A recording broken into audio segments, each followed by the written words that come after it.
मेरे पाकिस्तान की माओ, बच्चियों, बेटियों, पाकिस्तान के दानश्वरों, वकला, तालिब इल्म, मेरे आर्मी से ताल्लुक़ रखने वाले काबिल कदर एक सिपाही से लेकर जर्नल तक तमाम मुल्क के जजेस, और फिर मैं मुखातिब हूँ सेनेट के चेयरमैन सादिक संजरानी से। मेरे दोस्तों, वाक़या कुछ इस तरह है कि मैंने चंद दिन पहले एक प्रेस कॉन्फ्रेंस की और जिसमें बड़ी वजाहत के साथ अल्लाह के फजल से ये कहा कि मुझको इसलिए कोई दबा नहीं सकता कि अल्लाह के फजल से मैंने करप्शन नहीं की। मैंने इस मुल्क की कोई चीज़ ली नहीं, इस मुल्क को दिया है, और उसकी सारी तफसील सुप्रीम कोर्ट ऑफ पाकिस्तान के मीडिया टॉक के अंदर जो है आपने वो सुनी।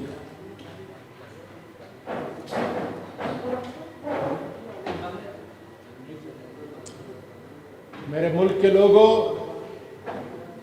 सुनो हमारा मुल्क कितना दूर जा चुका है। मैंने ये भी कहा कि मेरी कोई वीडियो गैर अखलाकी मेरे मुल्क के लोगों के पास, मुक़्तदर हलकों के पास नहीं होगी। मैं गलत था, मैं सरासर गलत था। सुन लो क्या हुआ है। और मुझे शर्म आती है अपनी माँ और बेटियों से जो अपने घरों में इज्जत के रिश्ते से मेरी इस बात को सुनती होंगी। वाक़या ये है कि 20 अगस्त कुछ लोग मेरे पीछे लगे हुए थे। 20 अगस्त को, बल्कि मैं यहाँ से शुरू करता हूँ कि आज रात को क्या हुआ और क्यों मैं ये प्रेस रिलीज़ पूरे पाकिस्तान और बैरून मुल्क पाकिस्तानियों को बता रहा हूँ। 9 बजे के करीब आज रात मैं यहाँ था। मेरी बीवी इस्लामाबाद में, उसने मुझे कॉल किया।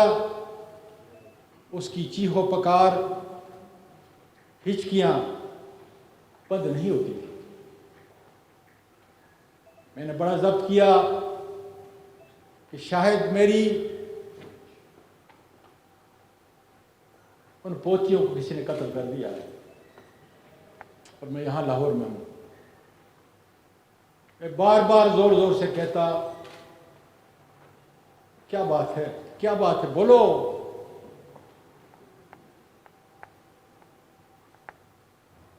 से आवाज़ नहीं निकलती थी, चीखो पुकार के रहा।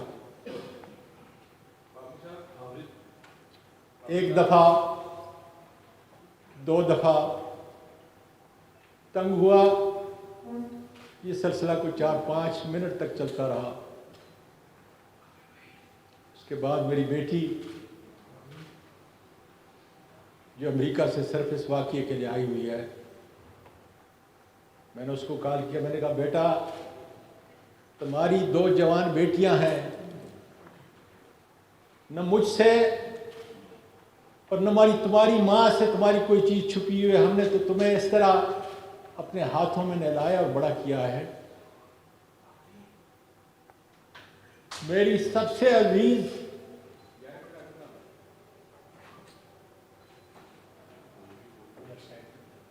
अपनी माँ से पूछो कि क्या बात है। मेरा जिगर निकल रहा है इसलिए कि मुझे 3 स्टंट लगे हुए हैं। मेरा दिल फट रहा था। उसने कहा, जरा थोड़ा ठहरो। वो गई, माँ को मनाया, तो माँ ने कहा कि इनके पास मुझे किसी ने बगैर नंबर के एक वीडियो भेजी है, क्योंकि मेरे मुल्क की बच्चियां जो हैं, मेरे मुल्क की पोतियां जो हैं वो सुन रही हैं, और उस वीडियो में तुम हो। आगे मैं नहीं कह सकता। तो मैंने अपनी बेटी को कहा कि तुम्हारी माँ नहीं समझती कि मैं 9 बजे सोने वाला हूँ और 3:30 बजे तहज्जुद के लिए उठने वाला हूँ।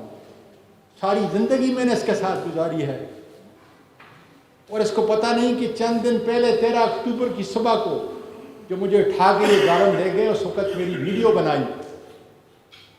और आजकल वीडियो को कन्वर्ट करना, जेली वीडियो बनाना कोई मुश्किल काम न था। फिर सिसकियों में बोलती रही कि डैडी ये किसी और की नहीं है,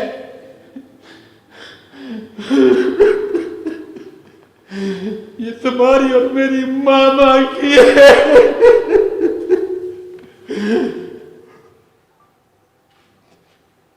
देखा बेटा ये कैसे मुमकिन है।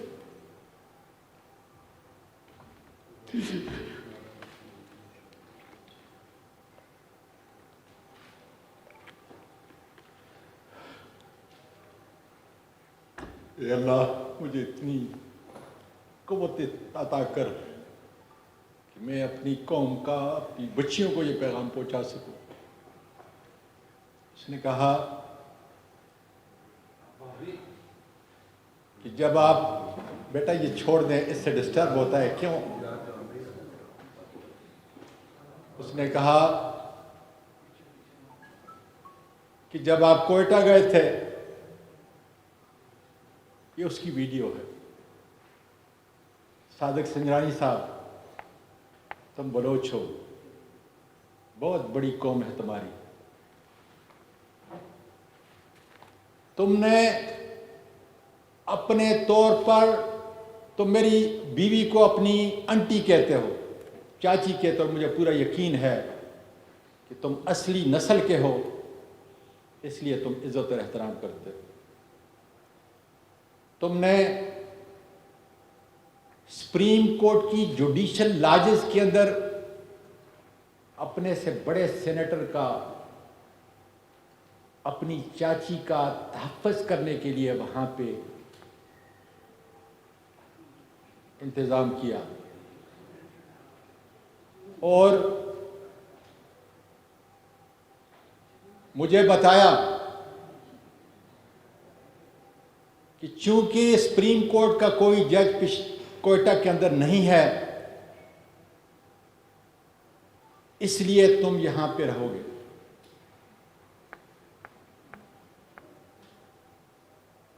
मेरी बीवी जो एक महफूज जगह पे मुल्क छोड़ के चली चुकी है, ये मेरी आखिरत समाया था। मेरी पोतियां जिनको मैंने अमेरिका में पैदा हुई यहां पे लेके आया, ट्रोमा और स्कार लेके मेरे इस मुल्क से, मेरे मुल्क के वासियों सुनो, आज अपने दादा के इस मुल्क से जो कायद आज़म ने बनाया था, उनको मजबूर किया गया, जिस तरह बहुत सारे लोगों औरों को, कि वो मुल्क छोड़ के चली जाए, और उन्होंने अपने दादा को यही छोड़ दिया। मेरे मुल्क के लोगों, जिस शख्स ने हराम नहीं खाया, मिलियनों मिलियन डॉलर मैंने अपने इस मुल्क के अंदर आए गरीबों, मस्कीनों, बेवाओं और यतीमों का आसरा रहा। वकालत में आला की, पार्लियामेंट में 17-18 साल से गुजारे। करदार पे खुदा गवाह है, सुबह तक कोई जो मेरे इर्द गिर्द रहते हैं सारे जानते हैं कि मेरी जिंदगी का और मेरी वाइफ की जिंदगी का मामूल कि 9 बजे हम सोते हैं, 3:30 बजे उठते हैं, सारी जिंदगी। मैं तो अपने परवरदिगार से सवाल कर रहा हूं, या परवरदिगार, ये मुल्क पाकिस्तान है,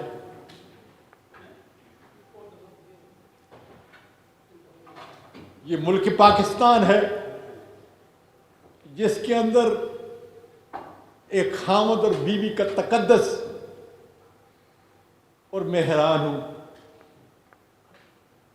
कि फौज की वर्दी में मलबूस वो दरिंदे, वो काली भेड़ें जो इस काम पे मामूर की हुई हैं कि अगर इसकी करप्शन की फाइल नहीं है, इसकी कोई गैर अखलाकी कोई वीडियो नहीं है, तो फिर इसका और इसकी बीवी के जो है वो निकाल। संजरानी साहब, मैं पाकिस्तानी और पठान हूं, आप बलोच हो। मैं आपके घर में आया, आपने मेरा इंतज़ाम किया।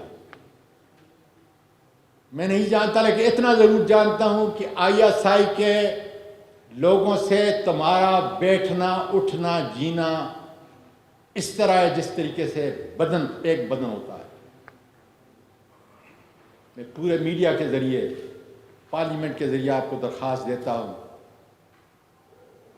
कि तुम्हारी चाची को और तुम्हारे चाचे को इस मिल्लत इस्लामिया के अंदर इतनी गिरावट का शिकार बनाया है। क्या कोई मेरी बहन, मेरी बेटी ये सोच सकती है कि उसके घर के अंदर उसका अपना बाप और उसकी अपनी मां, और उस दर्द को देखो कि अगर वो तस्वीरें बाहर चली जाए। इन्होंने 9 बजे जालिमों ने एक अननोन नंबर से मेरी वाइफ को वीडियो भेजी। मेरे मुल्क के लोगों, मैं तो 2001 के अंदर इस मुल्क में आया था कि इस मुल्क की खिदमत करूं। इस मुल्क ने मुझे इतना इतना कुछ दिया, इतनी इज्जत दी, लेकिन क्या ISI की काली भेड़ें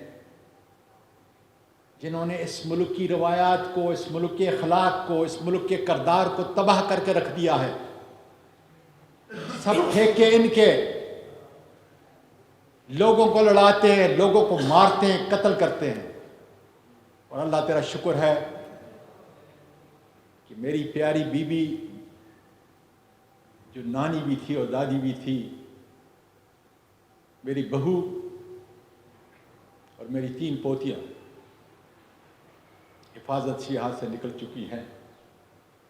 किस मुल्क से?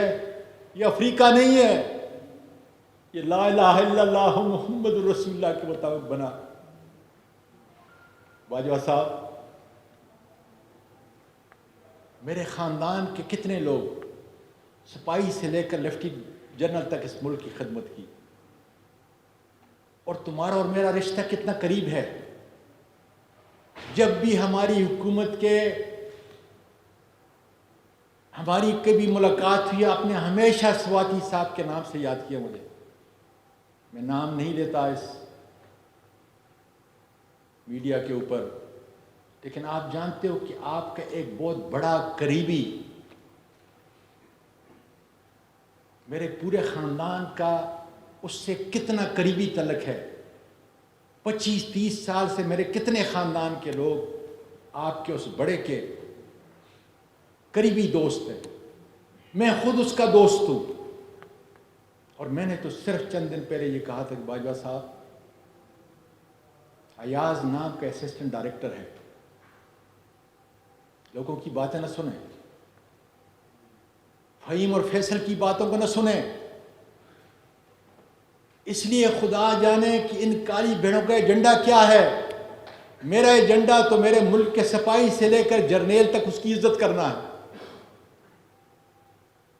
अमेरिका के अंदर जो है, जब हमारे सारे वहाँ पे आप लोग ट्रेनिंग पे अफसर जाया करते थे, मैं उनकी खिदमत करता था, सारी दुनिया जानती है। और पीस फोर्स के अंदर आपने तो पूरी दुनिया में अपना नाम पैदा किया। मेरा सिपाही, मेरे मुल्क का मुहाफ़िज़ हर रोज सरहदों पे गिरता है, और उसके लिए हम इन्ना लिल्लाहि व इन्ना इलैहि राजिऊन पढ़ते। मेरी तो ट्वीट देखो, जब कोई शहीद होता है तो मैं क्या कहता। और मेरा कसूर सिर्फ यह है कि 16 अरब रुपया मेरे इस गरीब मुल्क का वो माफ़ किया गया, उस पर मैंने आपको ट्वीट की। वो मेरा तो कानूनी और आईनी हक है। और क्या उसका बदला ये काफी नहीं था कि जब एक आदमी करप्ट नहीं है, उसकी कोई फाइल नहीं है, उसकी कोई अखलाकी फाइल नहीं है, दुनिया जानती है मुझे, तो फिर उस मां से, उस नानी और दादी से बदला लिया जाए।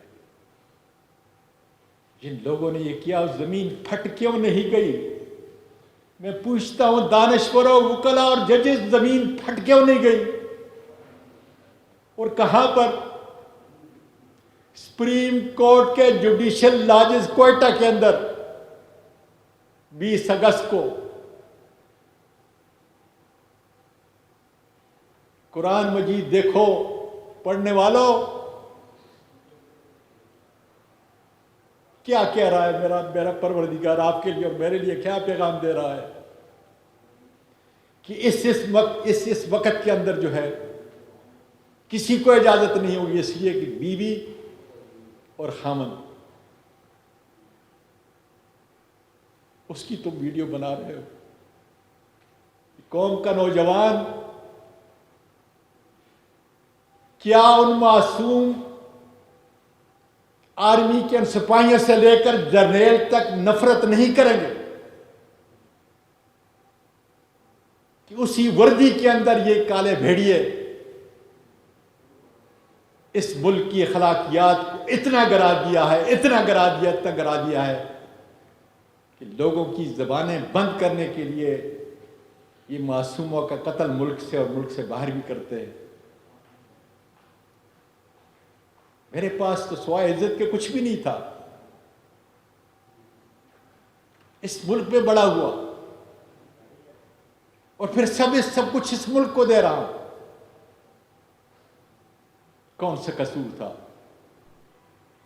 और अब तो अल्लाह का शुक्र है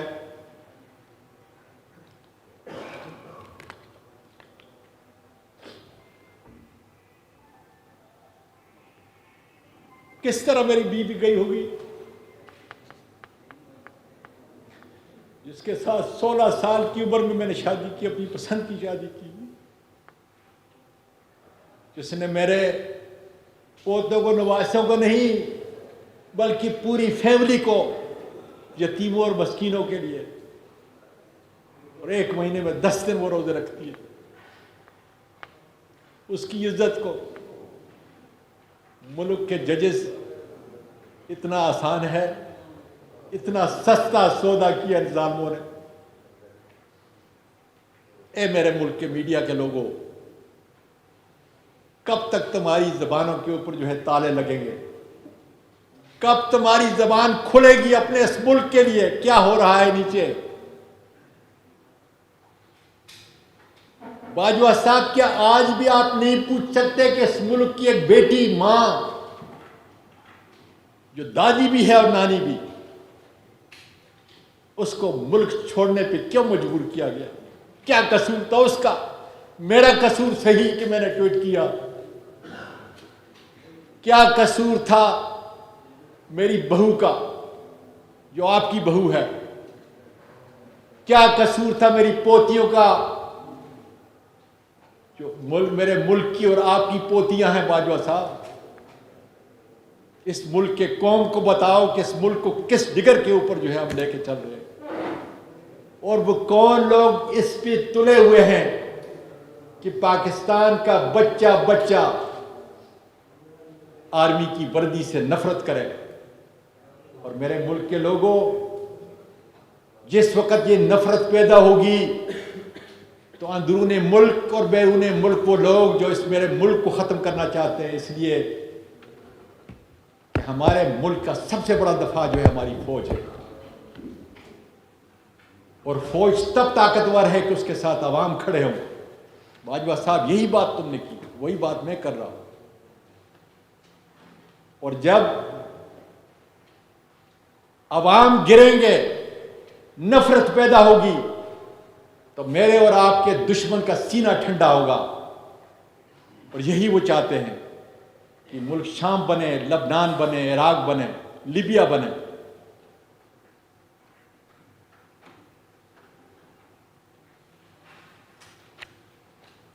चंद्रानी साहब, फिर कहता हूं, मैं तुम्हारे घर के अंदर था, मुझे मालूम नहीं था कि सुप्रीम कोर्ट के उस लाजिज के अंदर भी ये काले भेड़िए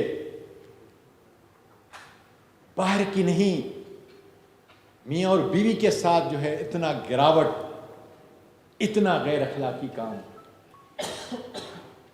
और क्या मेरे मुल्क की सारी बच्चियां और माएं आपसे नहीं पूछेंगी कि ये क्या हुआ है? क्या मेरे मुल्क का मुअर्रिख जो है ये नहीं पूछेगा कि इन बच्चियों को, इन माओं को क्यों मजबूर किया गया कि मुल्क को छोड़े, अपने मुल्क को छोड़े? मैं अपने वकीलों से कहता हूं, कहां है तुम्हारा बार और बेंच का निजाम? कब इंसाफ के तराजू के नीचे खड़े होकर तुम सच की आवाज बोलोगे कि मैं तो आखिर वकील भी तो हूं और मैं पार्लियामेंटेरियन से, कब तुम्हारी तालों की जबानें खुलेगी? अक्रॉस द बोर्ड कब ये तुम बोलोगे कि इससे बढ़कर कोई और जुल्म पाकिस्तान की तारीख के अंदर इतना गिरा हुआ जो है वो नहीं हो सकता?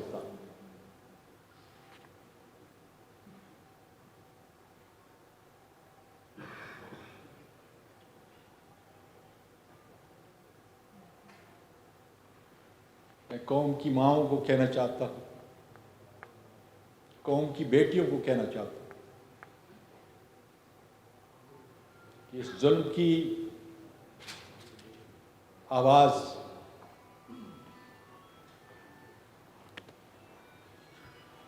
अब नहीं बंद कर सकते। अब एक काम कर सकते हैं, इंशाअल्लाह ताला मेरा ये अज़म, हकीकी आज़ादी का अज़म, ये बढ़ता रहेगा। मेरे मीडिया के लोगों, तुम्हारी आवाज़ पूरी दुनिया में पहुंचती है। अब इनके पास एक ही हरबा रह गया है, वो मुझे कत्ल करेंगे। मैं बता देता हूं कि मेरा कातिल राना सनाउल्लाह होगा, मेरा कातिल मेजर जनरल फैसल होगा, मेरा कातिल सेक्टर कमांडर फ़हीम होगा। और अगर बाजवा साहब ने मेहरबानी की और अयाज को GHQ ले गया तो उस वक़्त का वाक़या भी और आज का वक्त का वाक़या भी, लेकिन ये ISI के इन काली भेड़ों के अलावा कोई काम नहीं कर सकता।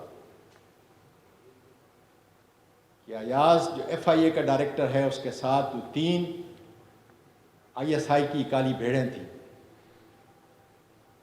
जिन्होंने ये वीडियो बनाई, यही ISI की काली भेड़ है। और मुझे अगर कत्ल करेंगे, मैं अपने मौत की दवा नहीं कर सकता, मैं खुदकशी नहीं कर सकता, हराम है। इसलिए इसी मुल्क के अंदर खुदा के फजल से रहूंगा और इस जुल्म का, इतना बड़ा जुल्म, जब आप जाएं घर में सोचें कि क्या कभी पाकिस्तानी माशरे के अंदर आर्मी के यूनिफॉर्म के अंदर ऐसे भी लोग हैं जो मेरे मुल्क की इस अजीम फौज के असली दुश्मन हैं? और क्या बाजवा साहब 5 मिनट के अंदर इन लोगों को अनअर्थ नहीं कर सकते कि ये वो लोग हैं जिन्होंने किया है और ये वो लोग हैं जो इस मुल्क को डिस्टेबलाइज की तरफ लेके जा रहे हैं? मुझे यकीन है कि आपका ये कैमरा, आपकी ये कलम नहीं रुकेगी, इसलिए कि अगर रुक गई फिर कोई आज़म सवाती, फिर उसकी पोतियां, फिर उसकी बहू और फिर उसकी बेगम इंसाफ रेड़ी पाँव और रगड़ रगड़ के दम तोड़ देंगी। और फिर खुदा जाने पाकिस्तान आपकी सहाफ़त और आज़ाद मीडिया की आवाज़ खुदा जाने क्या हुआ। मैं कोई सवाल नहीं लूँगा, इसलिए कि उसका जवाब सारी दुनिया में मेरी बेटियां माएँ सुनेंगी और मुझ में मज़ीद सकत नहीं। या परवरदिगार अगर वाकई उस माँ किया है, इस बाप किया है, मेरी पोतियों को जिस कार के साथ भेजा गया,